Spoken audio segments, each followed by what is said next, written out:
English law में इसको हम गिफ्ट कहते हैं और इस्लामिक लॉ में इसको हिबा कहा जाता है। Hiba means gift. ये जो है एक ट्रांसफर ऑफ प्रॉपर्टी की जो है वो ये भी एक टाइप है। Means transferring a property from one person to another, but by the way of exchange और बाय विदाउट कंसिडरेशन जो है ये इसके अंदर प्रॉपर्टी को ट्रांसफर किया जाएगा। या तो बाय वे ऑफ एक्सचेंज हो सकता है या बाय वे ऑफ जो है without any consideration due to love and affection. यानी कोई भी फादर अपने जो है वो बच्चों को कर सकता है, मदर अपने बच्चों को कर सकती है, कोई बच्चे अपनी मदर या फादर को कर सकते हैं, बहन भाई एक दूसरे को कर सकते हैं, और उसके अलावा जो है किसी स्ट्रेंजर को भी ट्रांसफर किया जा सकता है। अच्छा, इसमें हमारे पास कहता है कि it is a transfer of property made immediately and without any exchange by one person to another person and accepted by or on behalf of the latter. यानी एक शख्स अपनी प्रॉपर्टी दूसरे बंदे को दे रहा होगा, लेकिन हमारे पास इन्होंने कहा है कि विदाउट एक्सचेंज, लेकिन हमारे पास जो है हिबा बाय एक्सचेंज भी है, हम आगे पढ़ेंगे। हिबा बिल अवज कहा जाता है उसको, ठीक है। तो या तो प्रॉपर्टी एक्सचेंज में ली जाएगी या फिर क्या होगा कि विदाउट एनी जो है वो कंसिडरेशन प्रॉपर्टी ट्रांसफर की जाएगी, तो उसे हम गिफ्ट कहेंगे। अदरवाइज क्या होता है कि जो जब हम प्रॉपर्टी जो है वो अपनी सेल कर रहे होते हैं तब भी हम पैसे ले रहे होते हैं, या हम अपनी एक्सचेंज करके प्रॉपर्टी ले रहे होते हैं, या फिर हम जो है खरीद रहे होते हैं किसी से। लेकिन यहाँ पर जो है हम गिफ्ट की बात करते हैं तो गिफ्ट के अंदर जो है वो विदाउट कंसिडरेशन प्रॉपर्टी जो है due to love and affection या फिर रिलेशनशिप, क्लोज रिलेशनशिप की वजह से ट्रांसफर की जाती है। इसके हमारे पास क्या एसेंशियल एलिमेंट्स हैं। जिस तरीके से हमने लॉ ऑफ कॉन्ट्रैक्ट पढ़ा था तो उसमें हमने पढ़ा था कि जनाब उसके भी कुछ एसेंशियल्स होते हैं। सबसे पहले क्या होती है, ऑफर होती है, फिर एक्सेप्टेंस होती है, फिर ट्रांसफर ऑफ प्रॉपर्टी होती है, ठीक है। या फिर आगे हम उसके अंदर कहेंगे कि फिर या तो कॉन्ट्रैक्ट टू सेल होता है या सेल होती है, जो भी चीज अंदर है। इसके अंदर भी इसी तरह इसके कुछ एसेंशियल स्टेप्स हैं।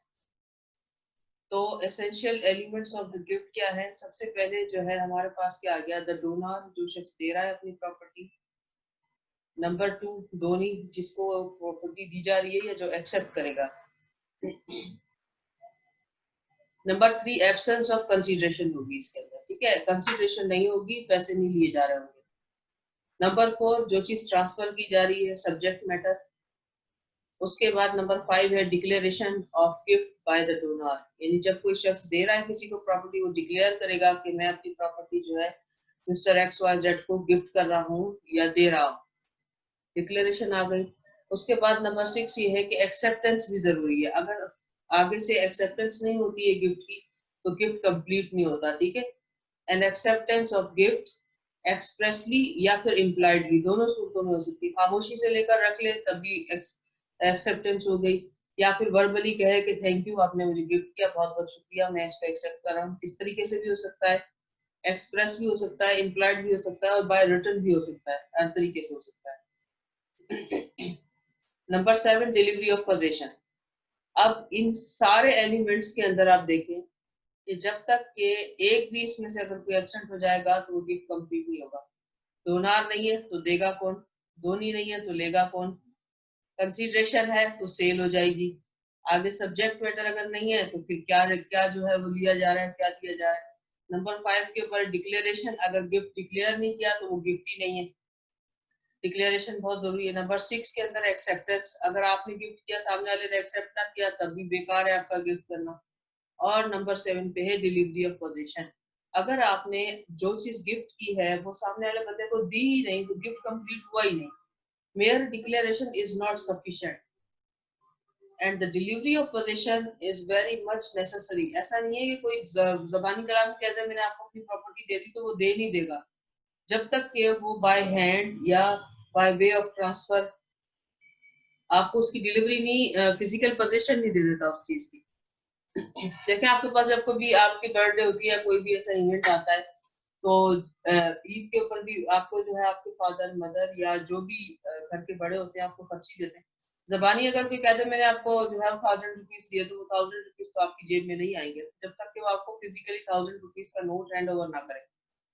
तो जब तक के फिजिकल पोजीशन हैंड ओवर नहीं होगी, जब तक एक्सेप्टेंस नहीं होगी, ये सारे के सारे एसेंशियल्स हैं इसके। अच्छा, काइंड्स ऑफ हिबा, हिबा की कितनी किस्में हैं? एरियत हो गया। अच्छा, एरियत क्या है? एरियत मींस लाइसेंस, इस्तेमाल करने की परमिशन। मिसाल के तौर पर अगर आपका घर है, आपकी प्रॉपर्टी है, जो भी चीज है आपके पास, अगर आप उसको इस्तेमाल करने के लिए भी किसी को देते हैं, तो उसके लिए आप क्या कर रहे होते हैं? आप उसको इजाजतनामा देते हैं। मिसाल के तौर पर अगर आपकी गाड़ी है, अगर आप किसी को गाड़ी जो है वो देते हैं कि वो आपकी गाड़ी यूज कर सकता है, तो फिर आप उसको क्या देते हैं? आप उसको उसकी फिजिकल पोजीशन देते हैं इस्तेमाल करने के लिए। और इस्तेमाल करने के लिए जो आप उसको इजाजत दे रहे होते हैं, ये आपका इजाजतनामा होता है, उसके लिए आपको उसको अथॉरिटी लेटर देना पड़ता है। यानी you are going to authorize him or her to use your property. अच्छा, आपने एरियत यानी लाइसेंस दिया, यानी परमिशन दी किसी को इस्तेमाल करने के लिए, उससे उसकी ओनरशिप नहीं उसको मिलेगी, ठीक है? ओनरशिप आपकी ही रहेगी, सिर्फ आपने उसको यूजुफ्रक्स दिया, यानी आपने सिर्फ इस्तेमाल करने की इजाजत दी है, ठीक है? लेकिन उसमें क्या होगा कि प्रॉपर्टी आपकी रहेगी। नंबर 2, सदका। सदका भी this is also kind of gift. आप अगर कोई चीज जो है for the purpose, for the sake of happiness of almighty Allah देते हैं, यानी अल्लाह ताला को खुश करने के लिए अगर कोई चीज आप किसी भी इंसान के हवाले करते हैं, या आप किसी के भी इस्तेमाल के लिए देते हैं, मतलब किसी को भी हैंड ओवर कर रहे हैं, तो ये भी एक this is also a kind of gift. उसके बाद हमारे पास आ जाता है हिबा बिल इवज, ठीक है?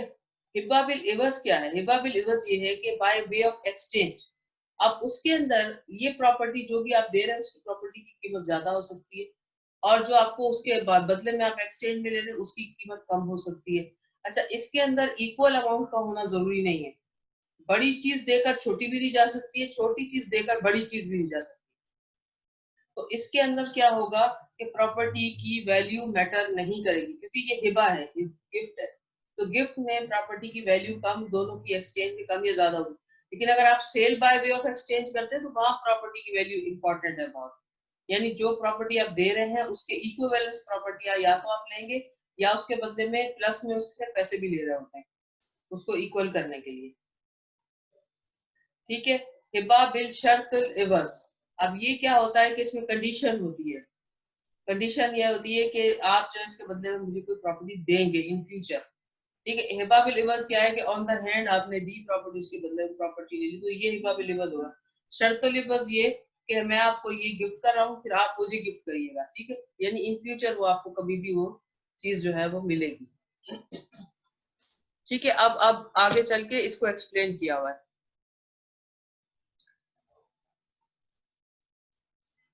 तो यहाँ नीचे सबसे पहले आ जाता है हमारे पास अरियत। अरियत है the grant of licence or giving of the use of enjoyment or transfer of a thing, use of something without consideration is called arrear. The four essentials of an arrear are that करके फिर इसके नीचे जो है उसकी वो essentials लिखी है। Number 1, can be revoked. किसी भी टाइम अपनी प्रॉपर्टी उससे वापस ले सकते। ऐसा नहीं है कि आपने दे दी तो अब आप कभी वापस नहीं ले सकते। आप अपनी प्रॉपर्टी वापस कभी भी ले सकते हैं, कभी भी वो रिवोक किया जा सकता है। Number 2, it must B transfer of ownership in the property.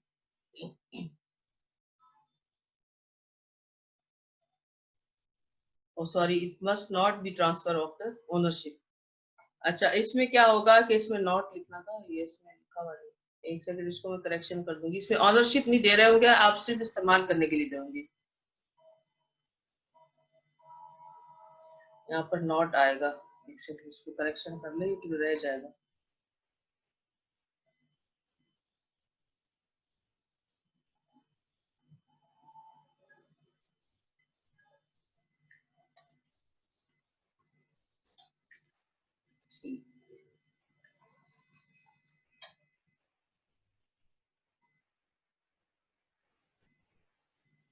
अच्छा, इसके अंदर जो है वो आप ट्रांसफर जो है वो सिर्फ यूज करने के लिए कर रहे हैं, आपकी ओनरशिप आपके पास रहेगी। It must be for a definite period.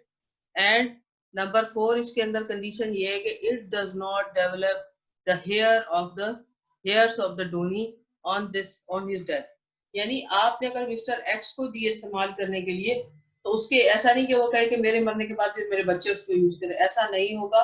जब तक वो मिस्टर एक्स जिंदा रहेगा उसको यूज कर सकता है। जैसे ही मिस्टर एक्स की डेथ होगी, आपका जो दिया हुआ गिफ्ट होगा यूजरफ्रेंड वो टर्मिनेट हो जाएगा और आपके पास आपकी प्रॉपर्टी वापस रिटर्न हो जाएगी। ठीक है, अभी आज तक के लिए इतना काफी है। मेरी आज जरा थोड़ा खांसी की वजह से ना गले में बड़ा दर्द हो रहा है। यहाँ तक समझ आ गया आप लोगों को? Yes ma'am. चले फिर इसको अभी यहाँ तक ही रखते हैं, ठीक है। हम इस टॉपिक को इंशाल्लाह कंटिन्यू करेंगे अगले